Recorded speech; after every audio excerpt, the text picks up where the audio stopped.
ஒரு மேடம் ஒரு 45 இயர்ஸ் இருக்கும் அவங்களுக்கு. அவங்களுக்கு ஃபைப்ராய்டு 9 சென்டிமீட்டர்ஸ் இருக்குது. அவங்களுக்கு ஃபைப்ராய்டு பார்த்தீங்கன்னா அந்த இது அதில் இப்போ என்ன ஆச்சுன்னா அவங்க ஒரு 2 மந்த்ஸ்க்கு மேலே எடுத்துட்டு இருக்கிறாங்க. இப்போ இடையில அவங்க என்ன மெத்தடில் அதை செக் பண்ணாங்கன்னு தெரியல. கிட்டத்தட்ட 2.5 சென்டிமீட்டர்ஸ் மேலே அதில் சைஸ் கம்மியாக இருக்கு. அவங்க கன்சல்ட் பண்ணுற ஃபிசிஷியன் அந்த கருத்தை சொல்லியிருக்கிறாங்க. ஸோ ஒரு பாசிட்டிவான ஒரு ஃபீட்பேக் அது. நல்ல ஆச்சரியமாக இருந்தது. ஒரு பிஸ்னஸ் லேடி காலையிலேருந்து இரவு வரைக்குமே அவங்களுடைய ப்ரொஃபஷனில் டைட் ஷெடியூல். அவங்க ஸ்ட்ரெஸ்ஃபுல்லான லைஃப் அவங்க. இப்போ இந்த எலிக்ஷன் மிக்ஸ் எடுக்கிறதுக்கு முன்னாடி என்னன்னா ஸ்லீப் வந்து அவங்களுக்கு தூங்குறாங்க. நைட்டு சீக்கிரமா படுக்க போயிடுறாங்க. தூக்கம்லாம் இருக்குது இல்லைன்னு சொல்ல.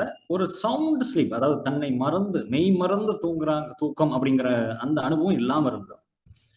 ஒரு 14 டேஸ்ன்னு வைங்களேன், மெய் மறந்து தூங்க ஆரம்பிச்சாங்க. என்ன சொன்னாங்கன்னா 9 மணி வரை, காலை 9 மணி வரை தன்னை அறியாமல் தூங்கினேன் அப்படின்னு சொன்னாங்க. அப்படி வண்டர்ஃபுல்லான ரிசல்ட்டுங்க சார். அப்படி இப்போ அவங்களுக்கு தூக்கம் நல்லாவே இருக்குது. ரைட். இது ஒரு பாசிட்டிவ் தாட் எப்பவுமே, அதாவது அவங்களுடைய பிசினஸ் இதாகட்டும், அவங்களுடைய பர்சனல் லைஃப் தனிப்பட்ட வாழ்க்கையிலே ஆகட்டும், ப்ரொஃபஷனல் லைஃப்லேயே ஆகட்டும், ஏதாவது சிக்கல்கள் இடரல்கள் வரும்போது அதை ஹேண்டில் பண்றதுக்கு ரொம்ப சுலபமா இருக்குது. நெகட்டிவ் தாட் வர்றதில்ல. ஐயோ முடிஞ்சிருமோ, இது நம்மளால முடியாது. ஒரு பாசிட்டிவிட்டி உருவாகிட்டே இருக்குது. என்னன்னு தெரியலைங்க சார். நல்ல ஒரு கான்ஃபிடன்ஸ் இருக்குது. அப்படி